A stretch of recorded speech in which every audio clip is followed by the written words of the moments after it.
Hello, नमस्ते, welcome, how are you people? कैसी चल रही है पढ़ाई? कुछ अच्छा चल रहा है? आप सोच रहे होगे आज मैम बड़ी खुश दिख रही है।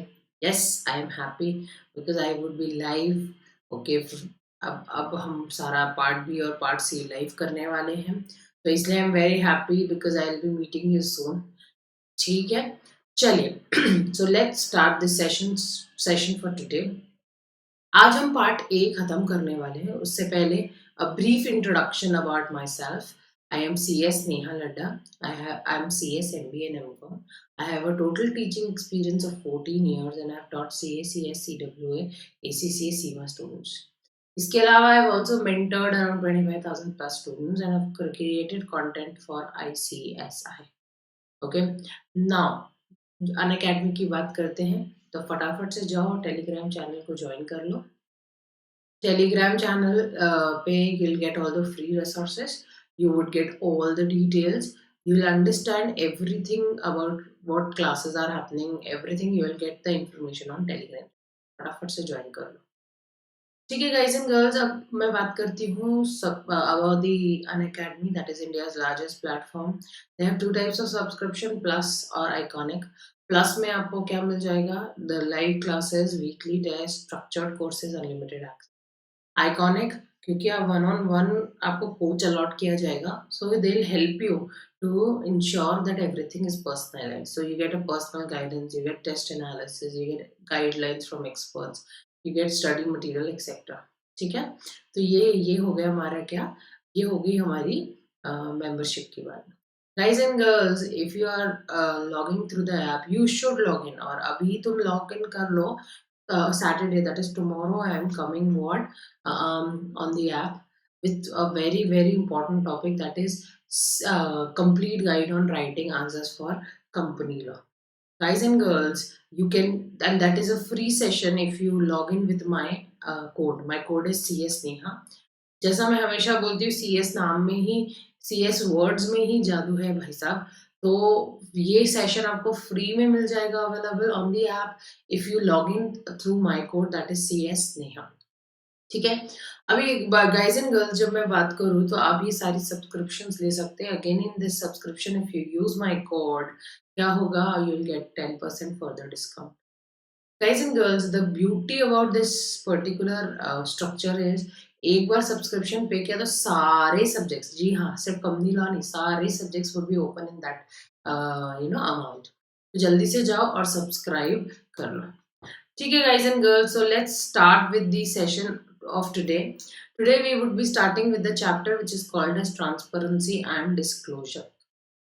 भाइयों और बहनों, ट्रांसपेरेंसी, कंपनी को ट्रांसपेरेंट रहना चाहिए and they should make some disclosure. कहाँ दिया है? इस चैप्टर में दिया है कि क्या क्या डिस्क्लोज करना है।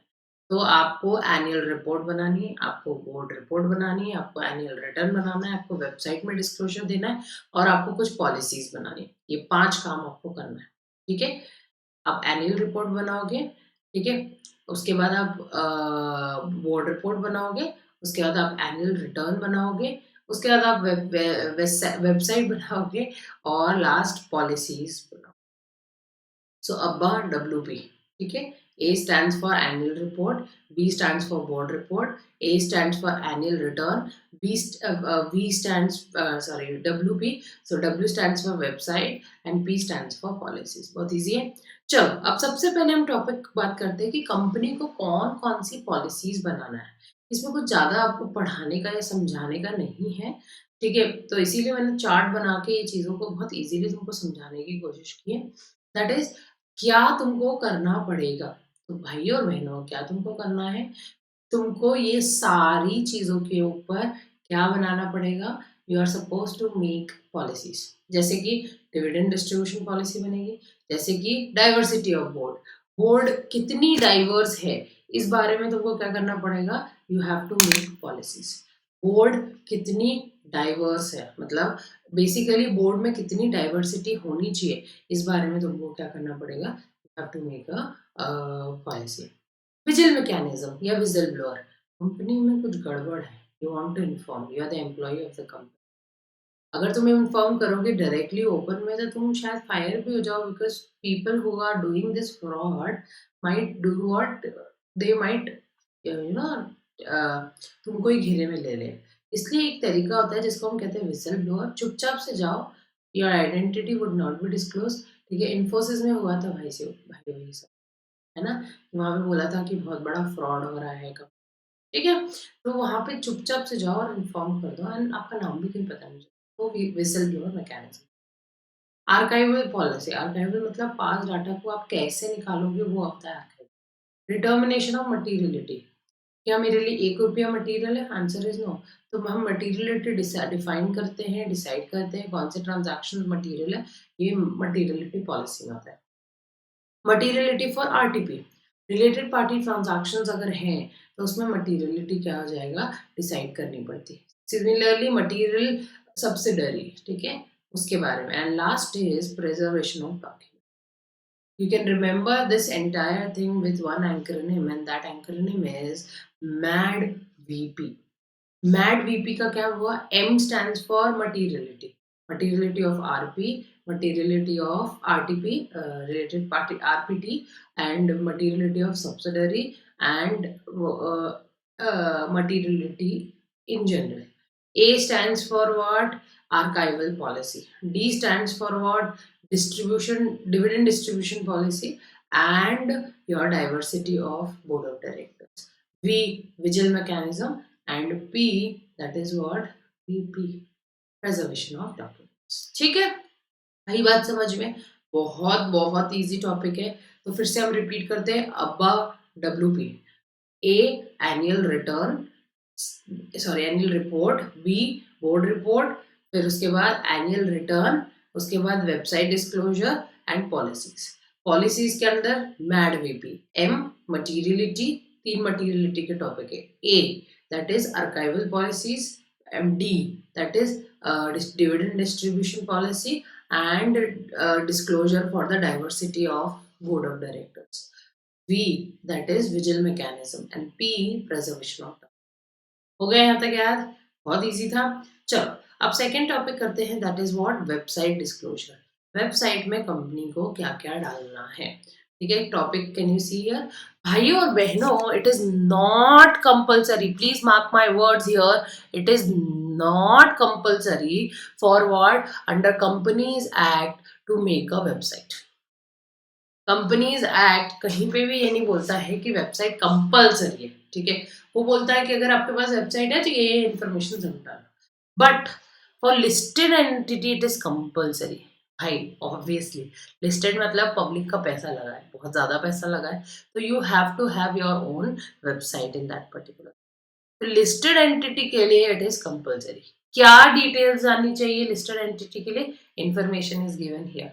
ठीक है, details of its business, financial information, contact information of the designated person handling grievances, ठीक है, name of the debenture trustee, information and reports to be filed. सब कुछ बेसिकली कोई चेंज हुआ डायरेक्टर में, सारी इंफॉर्मेशन है। कंपनीज एक्ट में बताते हैं कि आपको क्या क्या डिटेल लाना है। Registered office details, okay, that is to be what? Put here. Annual return, okay, that is to be put here. Unpaid dividend details, CSR, okay, financial statements, vigil mechanism, independent director code, and results of postal ballot. Actually list तो unlimited है, but I have tried and put few points, okay, जो बहुत मतलब जो तुमको याद रखने चाहिए। समझ आ गया? बहुत इजी है। Website not compulsory, listed entity के लिए कंपलसरी है, लिस्टेड एंटिटी के लिए कंपलसरी। ओके, क्या क्या पॉइंट्स आने हैं? ये पॉइंट्स आने हैं। और कंपनीज एक्ट में क्या क्या करना है, ये करना है। ठीक, अब आ जाओ थर्ड टॉपिक पे, दैट इज एनुअल रिटर्न। ठीक है, अब हम किसकी बात कर रहे हैं? Annual return. भाई और बहनों, एनुअल रिटर्न एक ऐसा डॉक्यूमेंट है which is to be prepared every year. ठीक है, ये डॉक्यूमेंट आप कब बना रहे हो? हर साल बनाते हो। ये कौन बनाता है? हर कंपनी बनाते हैं। हर हर महादेव, हर साल हर कंपनी। ठीक है, किस फॉर्म में बनाते हो आप? तो स्टैंडर्ड फॉर्मेट है, the format is given in MGT7, MGT7। ठीक है, MGT stand for management, MGT7 में सारी information they. Now, when it is to be filed, it is to be filed with ROC within 60 days from the date of AGM. 60 days कहाँ से? From the date of AGM. AGM हुआ, annual return बनाओ, information दो, ठीक है, सारी information 60 दिन के अंदर अंदर सब डॉक्यूमेंट कहाँ फाइल कर दो, विद दी। कौन साइन करता है हमारा एनुअल रिटर्न? बहुत इजी है, ठीक है। Normal companies other than OPC, OPC is one person company. कौन साइन करेगा? डायरेक्टर एंड सीएस, ठीक है। भाई और बहनों, मेरे से गलती हो गई, सीएस मैंने छोटा लिख दिया, पार्टी माफी मांगेगी, ठीक है। उसको इग्नोर कर दो, उसको बड़ा कैपिटल में लिख लेना, डायरेक्टर एंड सीएस, ठीक है। उसके अलावा अगर कंपनी में सीएस नहीं है तो सीएस इन प्रैक्टिस, ठीक है। कौन साइन करेगा? Director of the company and CS, CS नाम में ही जादू है, ठीक है। तो तुम बेसिकली डॉक्यूमेंट साइन करोगे कंपनी के, ठीक है। एनुअल रिटर्न तुम साइन करोगे on behalf of the company. अभी से ही सोचो मैं सीएस हूँ, बहुत जल्दी बनोगे, पॉजिटिव अट्रैक्ट करोगे तो पॉजिटिविटी मिलेगी लाइफ में, नेगेटिव बोलोगे, नेगेटिव अट्रैक्ट करोगे तो नेगेटिविटी ही आएगी। ये तो प्रूवन फैक्ट है, proven fact. I can give you an experiment that I was seeing other than I started following manifestation. तो बेसिकली एक एक्सपेरिमेंट हुआ था जहाँ पे क्या करा, दो राइस रख दिए, सेम तरीके के दो दो डब्बे में राइस रख दिए। Rice is something which is God, it's just a grain. एक को सारी पॉजिटिव वाइब दी, एक को सब गंदा गंदा नेगेटिव बोला, ठीक है। जो नेगेटिव वाला था it started turning black, positive वाला was intact as it is, मतलब उसको मिक्स करके रखा बेसिकली वाटर से, वाटर के साथ। तो जो वाटर मतलब वाटर में धो के उसको डब्बे में रखा गया, वो ऐसा करके छान के, ठीक है। तो दिस इज व्हाट मैनिफेस्टेशन का, I will send you the link if you want to see that, ठीक है। तो पॉजिटिव ही अट्रैक्ट करो। मैं वहाँ सामने अपने अपने अपनी स्टडी टेबल के सामने लगा दो, व्हाट इज योर नेम, उसके पहले लिख दो CS। रोज देखोगे ना तो अपने आप पॉजिटिविटी अट्रैक्ट करोगे। अभी बहुत जरूरी है, तुम्हारे एग्जाम्स आ गए, कि तुम पॉजिटिव रहो, ठीक है। एनीवेज इस सब के बारे में हम कल बात करेंगे in this special session, but क्या करो, attract positivity, my humble request to all of you. तो कंपनी अदर देन ओपीसी, इसमें कौन होगा? Director and CS. अगर सीएस नहीं है तो सीएस इन प्रैक्टिस होगी साइन, ओपीसी के केस में by CS of the company, ठीक है। सीएस नहीं है तो director of the company sign करेगी, कि डायरेक्टर होगा वो डायरेक्टर साइन करेगा। तो बेसिकली यहाँ पे डायरेक्टर एंड सीएस है, सीएस नहीं है तो director and CS in practice करेगा। यहाँ पे सबसे पहले सीएस करेगा, सीएस नहीं है तो फिर कौन कर देगा? Director sign. आया समझ? तो सबसे पहले हमने क्या पढ़ा? It is to be prepared by every company, form number is MGT 7। उसके बाद it is to be filed with ROC within 60 days of the closure of AGM, ठीक है, मतलब happening of the AGM। And उसके बाद हमने पढ़ा sign, ठीक। अब नेक्स्ट हमको जो पढ़ना है वो है क्या, कि ये जो डॉक्यूमेंट है, इस डॉक्यूमेंट में क्या क्या करना है, कहाँ कहाँ रखना है इसको। So it is to be placed on the website of the company. अब भी बढ़ गया है, अभी ऊपर जस्ट पढ़ा कि इसको वेबसाइट पे डालना होगा, ठीक है।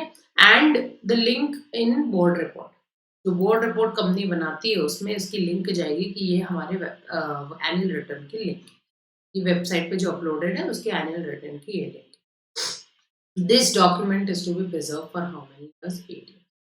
गाइस एंड गर्ल्स, ठीक है, जब मैं बात कर रही हूँ एनुअल रिटर्न की, I have in particular not given you any वो कंटेंट। रीजन बीइंग, अब मैं क्या कंटेंट तुमको यहाँ पे दिखाऊं, क्योंकि एग्जाम में कभी कंटेंट नहीं पूछेंगे, एग्जाम में क्या पूछेंगे कि ये कौन साइन कर सकता है, कैसे साइन होता है, ऑल दोस थिंग्स, ठीक है। तो कंटेंट में क्या आता है, इसमें basically all the information about the company, the registered office of the company, share holding pattern, directors detail, share holding pattern तो बोल ही दिया मैंने आपको, ठीक है। तो शेयर होल्डिंग डिस्ट्रीब्यूशन, वो सारी इंफॉर्मेशन इसमें जाती है, standard format in which the information goes, ठीक। थर्ड टॉपिक भी क्लियर है। पहला हमने पढ़ा policies, that is mad VP। उसके बाद हमने पढ़ा website disclosures, not compulsory, listed company के लिए कंपलसरी, क्या कंपलसरी अंडर कंपनीज एक्ट क्या डिस्क्लोज। फिर हमने पढ़ा annual return, every company has to prepare it, MGT 7 में ये प्रिपेयर होता है, ठीक है। It is placed with the ROC within, it is to be filed with ROC within 60 days of the date of the AGM। उसके अलावा हमने क्या पढ़ा, who is suppose to sign, कहाँ पे इसको प्लेस करना है, and finally it is to be preserve for 8 years, ठीक। अब नेक्स्ट टॉपिक जो हमको पढ़ना है वो है बोर्ड रिपोर्ट। बोर्ड रिपोर्ट कौन बनाएगा? बोर्ड ऑफ डायरेक्टर्स, ठीक है। This is a communication from the director of the company to the stakeholder, ठीक है, ये स्टेक होल्डर को इन्फॉर्म कर रहे हैं कि भैया पिछले पूरे साल में क्या क्या हुआ कंपनी, इसको बनाना है। ठीक है, एवरी कंपनी, जैसे एनुअल रिटर्न सबको फाइल करना है, बोर्ड रिपोर्ट भी सबको बनाना है। ठीक है, it's different story. Private company में क्या होता है, मेंबर्स बहुत लिमिटेड होते हैं, बट हाँ, बनाना उनको भी। कौन साइन करेगा? ठीक है, it is to be sign, मतलब it is to be first accepted considered in what, in the board meeting. ठीक, who will be signing this? It is to be signed by the chairman of the company. पहला person जो sign करेगा वो कौन होगा? Chair person. ठीक है, the chairman of the company if he is authorised. If he is not authorized, then it is to be signed by two directors, one of whom would be managing director. भाई और बहनों ऐसे याद करो, annual return, ठीक है, annual return, ठीक है, एनुअल रिटर्न किसको साइन करना है? एक डायरेक्टर को, क्योंकि ए है, ए इज द फर्स्ट लेटर, एक डायरेक्टर को, एक सीएस को। सीएस नहीं है तो एक डायरेक्टर को, एक कंपनी सेक्रेटरी इन प्रैक्टिस को। ठीक है, यहाँ पे बोर्ड रिपोर्ट, बोर्ड का ही काम है भाई, बोर्ड का ही काम है। Board, B is the second letter, तो first it is to be sign by the chair person, क्योंकि वो अकेला ही 5 के बराबर है। ठीक है, so he is supposed to sign it. If he is not authorized, then it is to be signed by two directors. Out of these two directors, एक director कौन होना चाहिए? Managing director of the company, if there is one. Company में अगर managing director है तो he is suppose to sign. अब board report में क्या क्या डिस्क्लोजर होंगे, ये लंबी सी लिस्ट मैंने आपको दे दी है। ठीक है, under companies act, issue of sweat equity shares. Can someone tell me the acronym for sweat equity shares? Do you remember? Do you remember? Shahrukh Khan Lilavati hospital में एडमिट हुए, क्यों? क्योंकि स्वेट के कारण, स्वेट की शिकायत के कारण। ठीक है, न्यूज चैनल के न्यूज रिपोर्टर बन गए। If you have not seen my video on this particular topic, go and see. मैंने उसमें बहुत शॉर्टकट्स दिए कि पूरा पूरा चैप्टर आपको याद हो जाए। डीवीआर का क्या शॉर्टकट है? Can someone tell me? Can someone tell? Nova, very good. Okay, ESOS. CFS is consolidated financial statement. CSR is corporate social responsibility.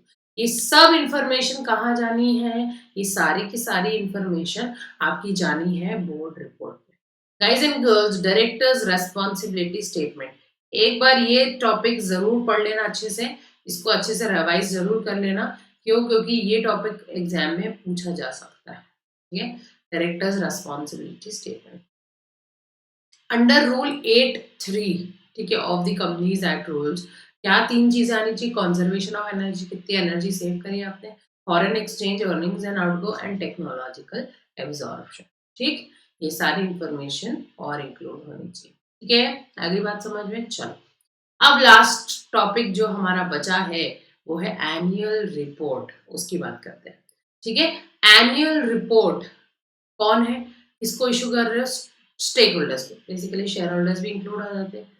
पूरे साल भर में क्या क्या हुआ, ये कहाँ पे मेंशन्ड है? एनुअल रिपोर्ट में मेंशन। पूरे साल भर में क्या क्या हुआ ये वहां पे मेंशन हो जाएगा।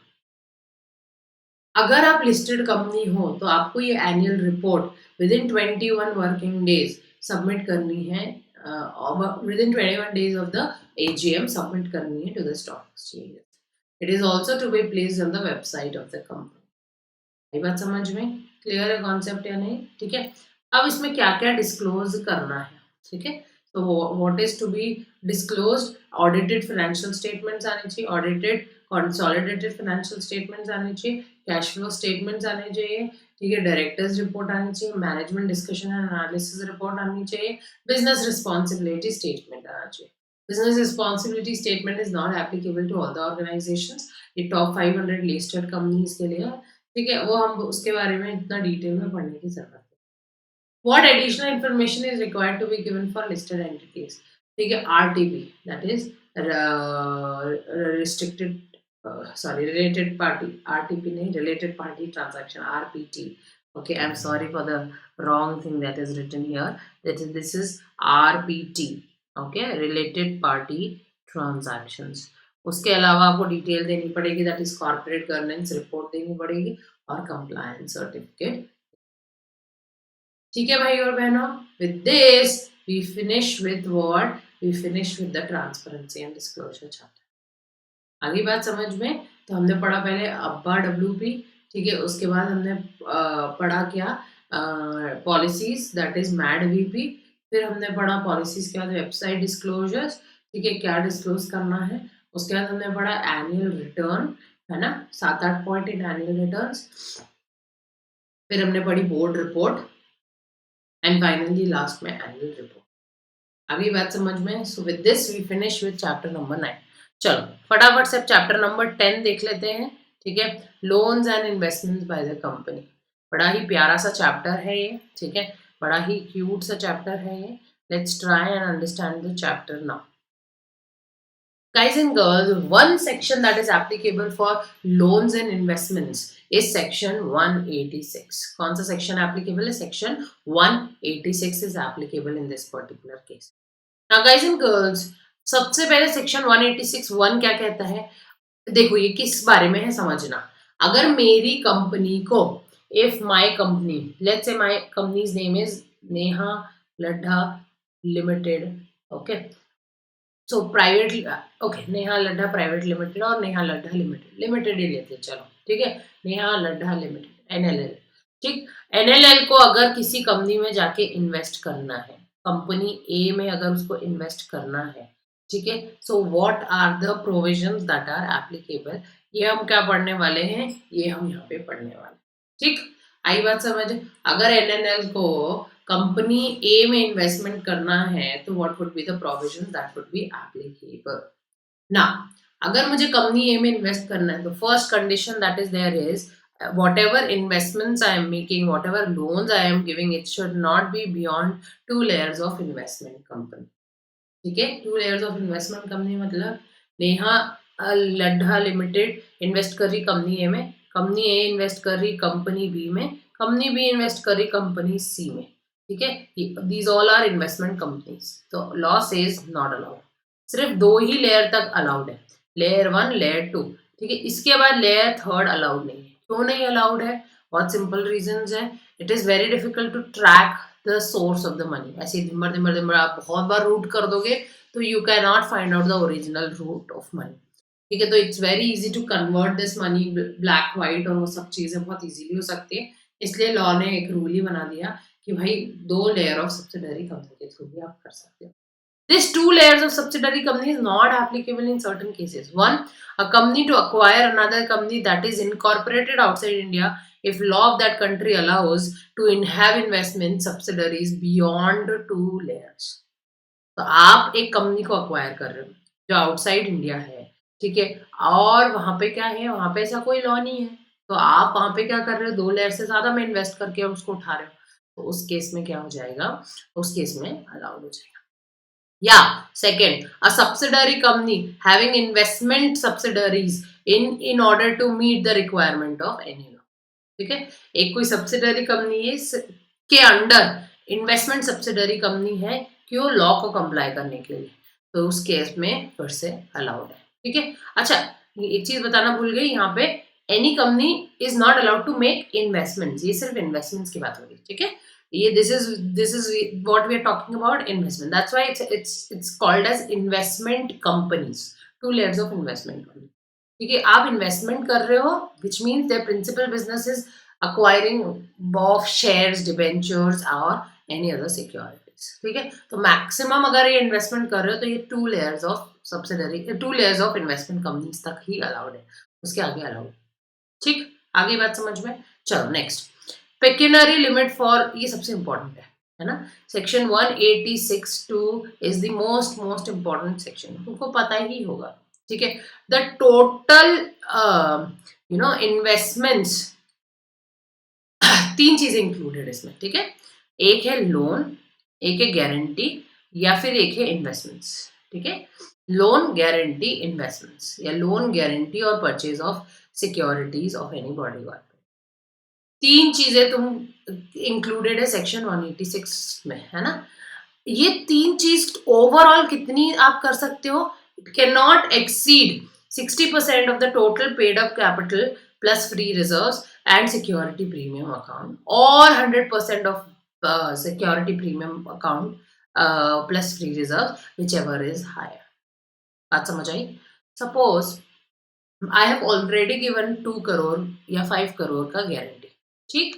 आई वॉन्ट टू गिव 20 करोड़ का लोन नाउ। तो लोन, गारंटी, सिक्योरिटी, तीनों मिला के ये लिमिट्स को क्रॉस नहीं कर सकते। तो मुझे क्या करना पड़ेगा? सबसे पहले शेयर कैपिटल कंपनी की देखनी पड़ेगी, प्लस फ्री रिजर्व्स देखने पड़ेंगे, प्लस सिक्योरिटी प्रीमियम देखना पड़ेगा, उसका 60% निकालूंगी, ठीक है। और या फिर 100% of the free reserves and security, whichever is higher is something I can do what I can invest, ठीक है। whichever is higher is something I can invest। तो इस केस में क्या हो जाएगा? जो भी हायर निकलेगा वो निकाल देंगे। अब ऑलरेडी 5 करोड़ मैं दे चुकी हूँ, तो 5 करोड़ को उसमें से माइनस करके remaining amount is the maximum amount I can give. अब उसमें चेक करो क्या वो 20 करोड़ के अंदर की लिमिट है या नहीं। अगर है तो फिर आप दे सकते हो, नहीं तो आपको मैक्सिमम जो अमाउंट निकल रहा है उसी तक आपको देना है, ठीक। ये लिमिट पास हो गई। However, if the company wants to exceed the above threshold limit, it has to be authorized by what? For the same by special resolution in the general, ठीक है। आपको क्या लगेगा? स्पेशल रेजोल्यूशन लगेगा इन दी जनरल मीटिंग। आगे सा बात समझ में क्लियर है? ये पूरा टॉपिक समझ आ गई? स्पेशल रेजोल्यूशन के बारे में मैंने आपको बताई दी। आपको अपने फाइनेंशियल स्टेटमेंट्स में डिस्क्लोजर करना पड़ेगा कि आपने कितने लोन, गारंटी या इन्वेस्टमेंट्स किए हैं, ठीक है। Next, this is important, prior approval of all the directors, all the word is what? All the directors in the financial। भाई और बहनों, जब आप बोर्ड रेजोल्यूशन, बोर्ड तो आपको पास ही करना पड़ेगा रेजोल्यूशन, क्योंकि अथॉरिटी लेनी पड़ेगी, हमने पढ़ाई है अथॉरिटी के बिना आप इन्वेस्ट नहीं कर सकते हो। तो बोर्ड रेजोल्यूशन जब पास करोगे तो उस बोर्ड मीटिंग में जितने भी डायरेक्टर्स प्रेजेंट है, मार्क माय वर्ड्स, उस बोर्ड मीटिंग में जितने भी डायरेक्टर्स प्रेजेंट है, सबके सब directors should say yes. So unanimous, unanimous मतलब what? Approval of all the directors is required in this particular case. आगे समझ? क्लियर विद द कॉन्सेप्ट और नॉट? ओके। प्लस आपको सारी फाइनेंशियल इंस्टीट्यूशन जिनसे ऑलरेडी आपने लोन ले रखा है उनकी परमिशन लगेगी। एक तरफ तो आप लोन ले रहे हो और दूसरी तरफ आप लोन दे रहे हो, ठीक है। तो this is what, this is therefore you need to take the permission from home, from the financial institution. अब कुछ कंपनीज को क्या है, ये रिस्ट्रिक्टेड है, व्हिच इज ओके। मतलब इतना, the topic is you can just read that particular topic. Now, when I talk about the loan, guys, this is important. Again, rate of interest कितना हो सकता है? It shall not carry an interest lower than the prevailing interest rates. जो basically जो interest rate prevail कर रहे हैं, कहाँ पे प्रिवेल कर रहे हैं? By the on the government securities. ये वर्ड ध्यान रखना, ठीक है। बैंक मत सोचना या ये मत सोचना जो हम दे रहे हैं या फिर ऐसा कुछ भी नहीं है। यहाँ पे क्लियरली बताया कि गवर्नमेंट सिक्योरिटीज के ऊपर जो इंटरेस्ट रेट्स है आई एम सॉरी, हमें बहुत ठंड पड़ रही है, I am sorry. Okay, so guys and girls, so interest rate कितना हो जाएगा? जो गवर्नमेंट सिक्योरिटीज पे इंटरेस्ट रेट है उतना तो आपको इंटरेस्ट चार्ज करना ही पड़ेगा, उससे कम आप इंटरेस्ट चार्ज नहीं कर। अब गवर्नमेंट के कैसे इंटरेस्ट रेट देखेंगे? 1 ईयर, 3 ईयर गवर्नमेंट के इंटरेस्ट, गवर्नमेंट सिक्योरिटीज पे इंटरेस्ट होता है या तो 1 साल के लिए, 3 साल के लिए, 5 साल या 10 साल। अब आपको देखना है कि आपका लोन कितने साल का, उसके नियरेस्ट कौन सा है। सपोज मेरा लोन है 9 साल के लिए, तो आपको क्या देखना है? 10 साल का इंटरेस्ट रेट देखना, एंड उससे कम आप इंटरेस्ट चार्ज नहीं कर सकते। सपोज आपने लोन दिया है 2 ईयर्स के लिए, तो आपको इंटरेस्ट कितने का देखना है? 1 ईयर का देखना है, उससे कम आप चार्ज नहीं कर सकते हो, ठीक है। आई बात समझ में? क्लियर विद द कॉन्सेप्ट और नॉट? ठीक, तो ये इतना इंटरेस्ट तो ये चार्ज होना ही। अगर आपने डिपॉजिट्स क्या रीपेमेंट करने में कुछ डिफॉल्ट किया है, you are not allowed to do what 186 में कुछ भी करने के लिए। They should not give any loan, any guarantee, or do any investments until unless this default exists।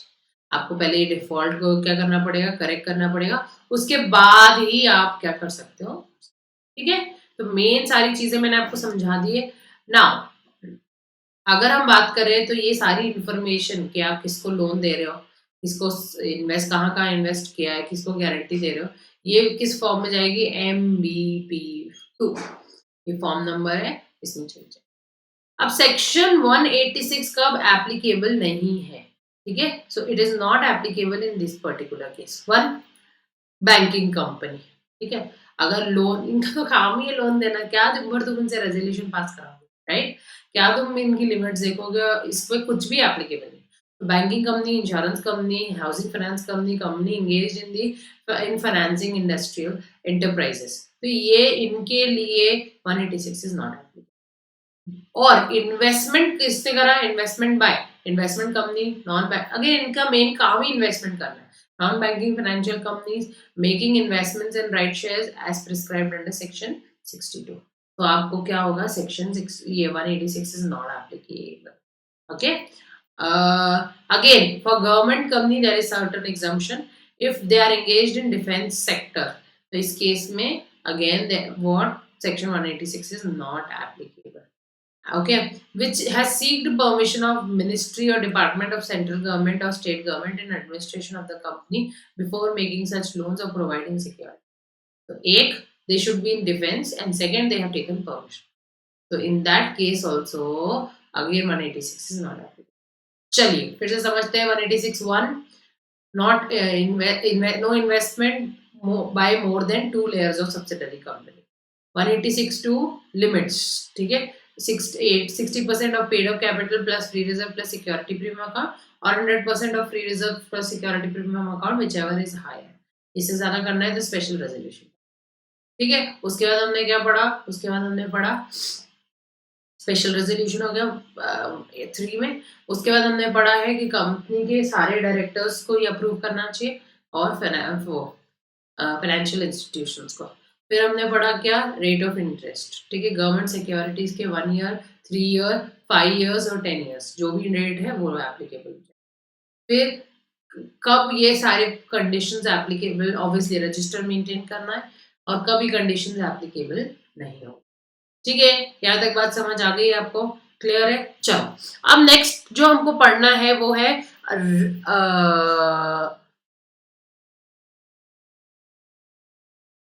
okay, this is something you can manage, so I have to start with RTP, related party transactions, ठीक है, students का favourite because they don't understand this topic much.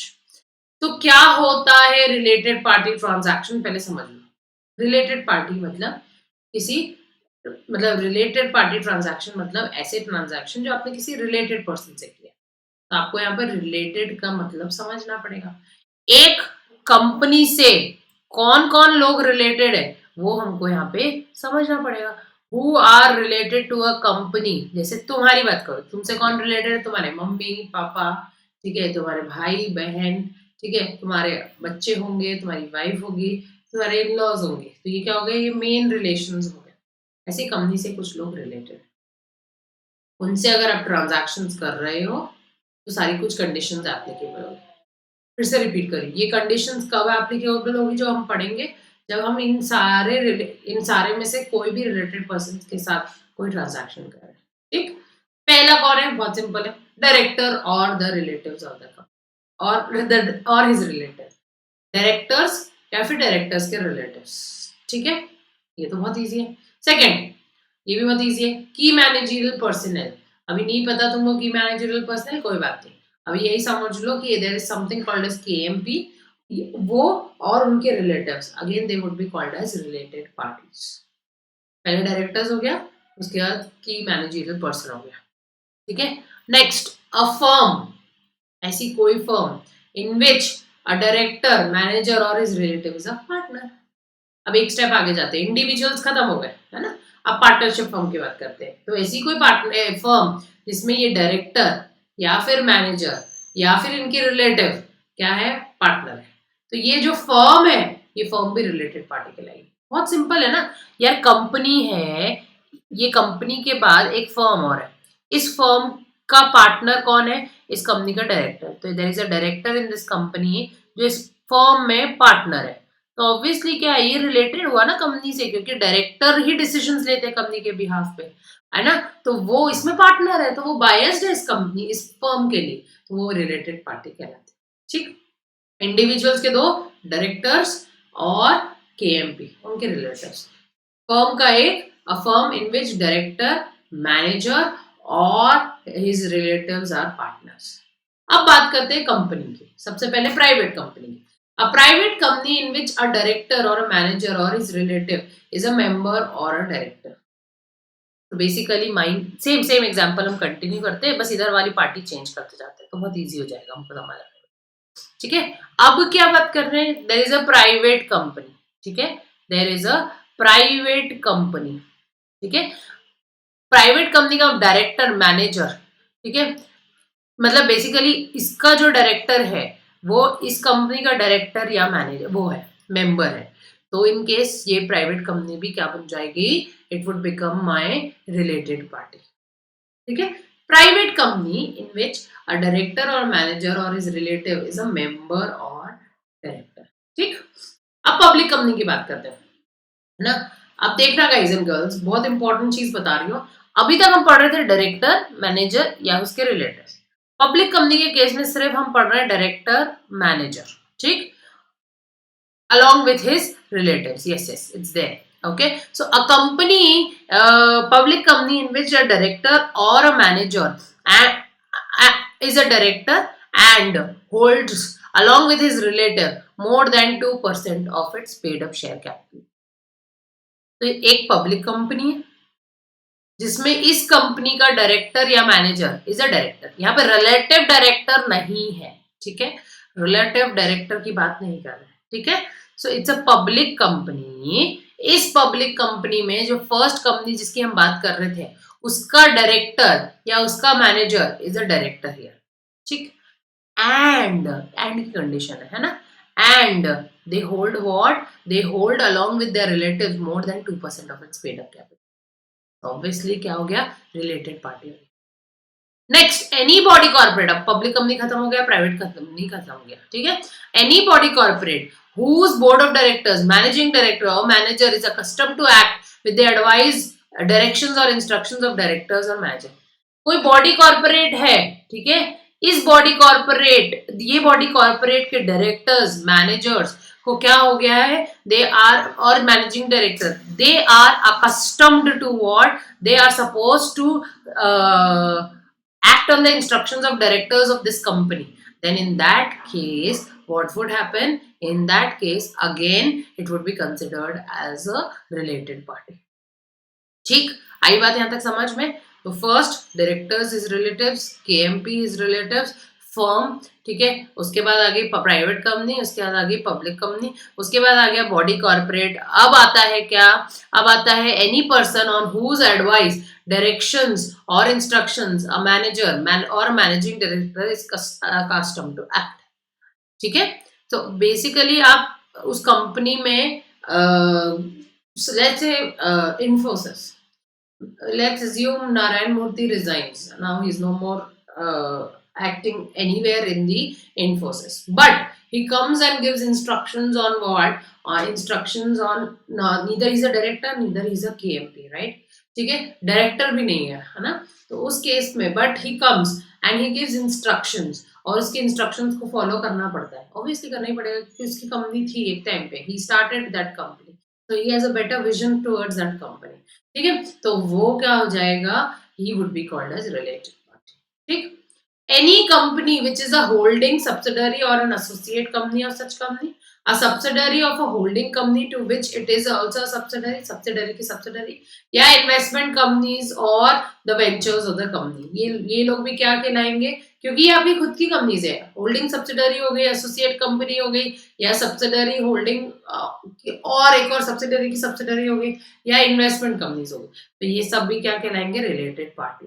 और last में उन्होंने सबको डाल दिया भैया, अभी तक जो नहीं इंक्लूड हुआ, such other person as may be prescribe, a director other than independent director और KMP of the holding company or his relative with reference to the company shall be deemed to be related party। मेरी एक subsidiary company है, directors of the related of the holding company would also be considered as related। आ गया बात समझ में, clear है। अब अगर ये रिलेटेड पार्टीज है तो ये रिलेटेड पार्टीज क्या कर सकते हैं, ये सारे कॉन्ट्रैक्ट्स नहीं कर सकते हैं। ठीक है, you can not enter into a contract with related parties in respect of the following: sale, purchase और सप्लाई ऑफ गुड्स और सर्विसेज। ठीक है, इंडिया में अलाउड है रिलेटेड पार्टी ट्रांजैक्शन। बट ये क्या कह रहे हैं, ये सारे ट्रांजैक्शंस अगर आपको करने हैं तो आपको क्या पास करना पड़ेगा, बोर्ड रेजोल्यूशन पास करना पड़ेगा। ठीक, आई बात समझ में? अगर आपको ये ट्रांजैक्शंस करने हैं तो आपको बोर्ड रेजोल्यूशन पास करना पड़ेगा। ठीक है, अच्छा, अब ये रेजोल्यूशन की जरूरत नहीं है अगर ये आर्म्स लेंथ ट्रांजैक्शन है। आर्म्स लेंथ मतलब अगर आर्म्स लेंथ पे कोई खड़ा होगा तो काफी दूर का पर्सन खड़ा है, ऐसा मानते हैं जो इंडिपेंडेंट पर्सन को आप वो प्राइस दे रहे हो, अगर वही प्राइस आप यहाँ पे भी दे रहे हो बोर्ड ऑफ डायरेक्टर्स को या केएमपी को या ये सब जो रिलेटेड पार्टीज है, तो फिर क्या प्रॉब्लम है? कहीं कोई कोई बायसनेस तो है ही नहीं, क्योंकि आप क्या कर रहे हो, रिलेटेड पार्टी ट्रांजैक्शन में भी आर्म्स लेंथ प्राइस ही यूज कर रहे हैं। आर्म्स लेंथ का मतलब क्या हो गया, जो एक अननोन पर्सन को प्राइस दे रहे हैं, जो एक इंडिपेंडेंट पर्सन को प्राइस दे रहे हैं, जो एक कस्टमर को प्राइस दे रहे हैं, वही प्राइस हम क्या कर रहे हैं, रिलेटेड पार्टी को भी दे रहे हैं। तो उस केस में तो फिर तो कोई प्रोविजन एप्लीकेबल है ही नहीं। रिलेटेड पार्टी में प्रॉब्लम क्या है, क्योंकि वो रिलेटेड है तो आप उसको प्राइजेस का सब गोलगप्पा हो जाता है ना, घोटाला हो जाता है, इसलिए आप क्या कर रहे हो, चेक कर रहे हो, बायसनेस आ जाती है, इसलिए आप ये सारे रिस्ट्रिक्ट कर रहे हो। तो अगर ये सारे ट्रांजैक्शंस आपको करने हैं तो आपको बोर्ड रेजोल्यूशन पास करना है। सुनना मेरी बात ध्यान से, ये बोर्ड रेजोल्यूशन कन्वर्ट हो जाता है इनटू ऑर्डिनरी रेजोल्यूशन। ठीक है, ऑर्डिनरी रेजोल्यूशन अगर यही की यही जो ट्रांजैक्शंस अभी पढ़े ये लिमिट्स को क्रॉस करते हैं। ठीक है, can you see I have given limits here, sale purchase of goods, supply goods, ये हमें हम पढ़ के आए ऊपर। लेकिन अगर ये 10% और मोर ऑफ टर्नओवर है या ₹100 crore which ever is lower, तो आपको ऑर्डिनरी रेजोल्यूशन पास करना पड़ेगा। गाइज एंड गर्ल्स, दो जगह जहां पे हमने अभी तक ऑर्डिनरी रेजोल्यूशन पढ़ा, पहला यस डीवीआर एंड सेकंड अब आरटीपी, दोनों जगह पे ऑर्डिनरी रेजोल्यूशन। इसके अलावा सब जगह अभी तक हम स्पेशल रेजोल्यूशन ही पढ़ते आ रहे हैं। आगे बात समझ में क्लियर है कॉन्सेप्ट? तो ये लिमिट्स अगर ट्रिगर हो गई तो क्या हो जाएगा, ये लिमिट्स ट्रिगर होने पर आपको क्या करना पड़ेगा, ऑर्डिनरी रेजोल्यूशन पास करना पड़ेगा। ठीक है, बात समझ आई? So this is what. तो अगर मुझे सिंपल वर्ड्स में तुमको बताना है तो फर्स्ट हमने क्या पढ़ा है, हमने रिलेटेड पार्टी ट्रांजैक्शंस। सबसे पहले हमने इसमें पढ़ा मीनिंग, मैंने बहुत इजी तरीका आपको बता दिया मीनिंग को याद करने के लिए। फिर हमने पढ़ा कि ट्रांजैक्शंस का क्या होगा, तीन चीज बता दी मैंने ट्रांजैक्शन में। ठीक है, board resolution, ordinary resolution and no resolution. Board resolution कब लगेगा, अगर वो सारे ट्रांजैक्शंस आप करें, वही ट्रांजैक्शंस में अगर वो लिमिट ट्रिगर हो रही तो आपको ऑर्डिनरी रेजोल्यूशन पास करना पड़ेगा। नो रेजोल्यूशन कब है, जब आर्म्स लेंथ में क्या कर रहे हैं, the business is happening in the ordinary course of business and you are charging arms length price, तो उस केस में। ठीक है भाई और बहनों, so with this we finish with what, with the chapter. So guys and girls, now there are two more chapters which are left in part A. One is reorganization and second one is global development. Trust me, global development एक ऐसा chapter है which I cannot revise in a revision series. Why? Because उसमें क्या होता है, I will pass you the notes. ठीक है, वो notes हमने pointers में ही include करे, आप सिर्फ उसको पढ़ लेना तो एग्जाम में आया। ग्लोबल डेवलपमेंट में क्या है कि यूके में क्या लॉ एप्लीकेबल है, यूएस में क्या लॉ एप्लीकेबल है, सिंगापुर में क्या लॉ एप्लीकेबल है, हांगकांग में क्या लॉ एप्लीकेबल है, अलग अलग कंट्रीज के लॉज उन्होंने बताया, कंपनी लॉ बेसिकली। तो guys and girls, that is nothing, there is nothing to teach, pointers हैं, मैं आपको नोट्स दे दूंगी, वो आप फॉलो कर सकते हैं। 230 to 240 मतलब basically reorganisation chapter is something which can not be done through what, फिर भी मैं कोशिश करूंगी एक सेपरेट सेशन लेने की उसके लिए, ठीक है, I am working on it. So with this we would be finishing with what? With your part A. हम मिलेंगे अब किस लिए? पार्ट बी के लिए। ठीक है, part B and part C would be live. तो आज हम फिनिश कर देंगे पार्ट सी को एंड देन क्या करेंगे, बेसिकली आज in the sense your next class में, ठीक है, which is happening on 10th of December। ठीक है, हम फिनिश कर देंगे क्या, हम फिनिश कर देंगे हमारा part C which is for 10 marks and then for the 3 days we would be doing part B. ये सब करने के बाद we have a sessions on drafting, we'll have sessions on your paper discussions, ये सब भी हम करेंगे और डाउट सॉल्विंग भी मैं आपके लिए रखूंगी। If you really are interested, I'll give you a mock paper also. Things would become very very easy for you. ठीक है, तो मेरी बात ध्यान से सुन लेना. ठीक है, कल 2 बजे सैटरडे 2 बजे लाइव सेशन होगा on complete guide for company law. Paper कैसे लिखना, पेपर कैसे अटेम्प्ट करना, पढ़ना कैसे है, सारी स्ट्रैटेजी मैं आपको वहां पे बताऊंगी. Please do not miss on the class. Make sure you log into the app using my code CS Neha. That class is free of cost. अगर आप मेरा code use करते हैं तो, and then you can have a complete guide on what how you should start. ठीक है? See you. Okay, guys. Okay, then see you. Okay, study hard, study fast. Okay, that is what is required now. Stay safe. That is required equally. Okay, chalo. Thank you so much. Bye bye.